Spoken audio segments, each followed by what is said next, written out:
এবার আমরা হাজবেন্ডের দায়িত্ব শুনবো।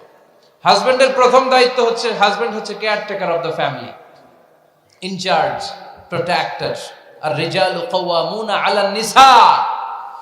আল্লাহ বললেন স্বামী হলো তার স্ত্রীর ইনচার্জ, প্রোটেক্টর, স্ত্রীকে সুরক্ষা দিবে, স্ত্রীকে টেক কেয়ার করবে, স্ত্রীর দায়িত্বে থাকবে। এই দাম্পত্য জীবনের দুইজনের সংসারকে, সংসারের মধ্যে স্বামীকে দায়িত্বশীল বানিয়েছে কে? পুরুষ দায়িত্বশীল। পুরুষ কখনো নারীর ক্ষতি করে না, সুপুরুষ নারীর ক্ষতি করে না, ঠিক কিনা? গোটা পুরুষ সমাজ নারী সমাজের সুরক্ষা দিবে। যেগুলো নারীকে একান্তে পেলে রেপ করে, যে ঢাকা বিশ্ববিদ্যালয়ে একটা রেপের ঘটনা ঘটছে না, যে এই বেয়াদবটা এই কাজ করেছে, এটা কি পুরুষ না কুপুরুষ?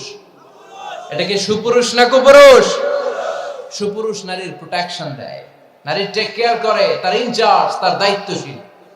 দাম্পত্য জীবনে অর্থনৈতিক যত দায় দায়িত্ব আছে সব আল্লাহ তাআলা পুরুষের কাঁধে দিয়েছে। কার কাঁধে? এই দাম্পত্য লাইফে নারীর কোনো অর্থনৈতিক দায় দায়িত্ব নারীর কাঁধে আল্লাহ দেয় নাই। এজন্য সব অর্থনৈতিক দায়িত্ব পুরুষের ঘাড়ে। 4টা অর্থনৈতিক দায়িত্ব আছে পুরুষ নারীকে